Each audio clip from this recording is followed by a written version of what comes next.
और चलिए रुक करते हैं अगली खबर की ओर। आगामी उपचुनाव और निकाय चुनाव को लेकर कांग्रेस बीजेपी पर लगातार हमलावर है। डोटासरा और कांग्रेस सांसद बीजेपी पर जमकर बरसे हैं और इसी पर देखिए यह रिपोर्ट। कांग्रेस का करारा प्रहार, झूठे वादों से मिली सरकार। झूठे वादे देश की प्रधानमंत्री से करा करके ये सत्ता लूटने का राजस्थान में काम किया।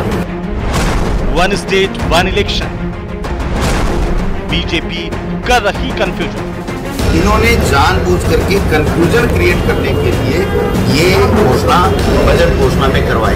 प्रदेश में सियासी पारा हाई है, कभी वन स्टेट वन इलेक्शन तो कभी ब्यूरोक्रेसी, कभी झूठे वादों का बयान तो कभी सरकार का कामकाज। इसे लेकर विपक्ष लगातार हमलावर है।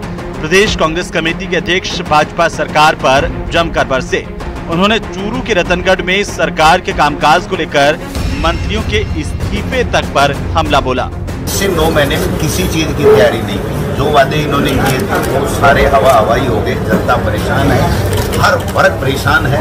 न बिजली की व्यवस्था है, न पानी की है, न सड़कें ठीक हो रही है, न अतिवृष्टि से लोग मर रहे हैं, हीट वेव से लोग मर रहे थे। इनके कोई फर्क नहीं पड़ता है, क्योंकि इन्होंने तो केवल हिंदू मुस्लिम करके और झूठे वादे देश की प्रधानमंत्री से करा करके ये सत्ता लूटने का राजस्थान में काम किया। आज न मुख्यमंत्री की चल रही है, न मंत्री की चल रही है, न विधायक की चल रही है, न प्रधान की, न जिला प्रमुख की, न कोई चेयरमैन की, न कोई मेयर की। पूरी ब्यूरोक्रेसी आ गई है, जो मर्जी है जो करे। मंत्री तो 2.5 महीने से इस्तीफा जेल में डाले घूम रहे हैं। वहीं सीकर में गोविंद सिंह डोटासरा ने आगामी उपचुनाव को लेकर बड़ा दावा किया है। उन्होंने कहा कि उपचुनाव में भाजपा एक भी सीट नहीं जीतने वाली।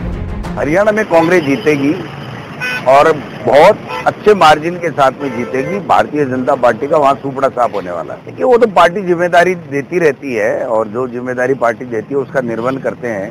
मुझे भी हरियाणा के लिए कहा गया है, सोम जी को भी कहा गया है, सचिन जी भी हैं और भी हमारे तमाम जितने भी नेता हैं उनको सबको साथ लेकर के हम हरियाणा में चुनाव प्रचार करेंगे। आशा करते हैं कि हमारे यहाँ उपचुनाव घोषित होने वाले हैं। तो पहले 6 थे, दुर्भाग्य से जुबेर साहब का इंतकाल हो गया है, तो ये 7 उपचुनाव हैं और मैं उम्मीद करता हूं कि जल्दी उसकी घोषणा होगी और राजस्थान में 7 के 7 उपचुनाव में बीजेपी 0 पे रहेगी।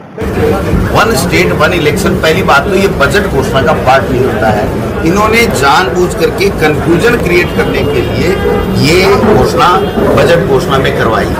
और वन स्टेट वन इलेक्शन के लिए पहले केंद्रीय कानून पंचायती राज का और यहाँ के स्टेट के जो नगर पालिका या पंचायत राज के जो कानून है उनमें इनको संशोधन करना पड़ेगा। और वो संशोधन किस तरीके से कर पाएंगे, नहीं कर पाएंगे। इसके बावजूद ये लोगों में कह रहे हैं कि हम 7 कराएंगे, 2025 में कराएंगे, 12 महीने आगे कराएंगे। ये इनके अधिकार में नहीं है। इधर सांसद भजनलाल जाटो ने भी बीजेपी पर करारा हमला बोला। उन्होंने केंद्र और प्रदेश की सरकार पर बड़े सवाल खड़े किए हैं और तानाशाह सरकार करार दिया।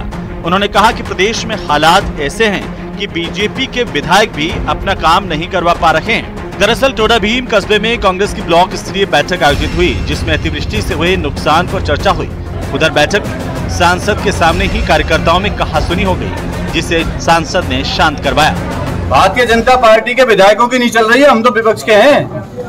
भारतीय पंचायत विधायक सुना नहीं आपने? उसके अपने वहाँ के राजकोट के जो विधायक, उन्होंने क्या बोला था रामविलास जी ने?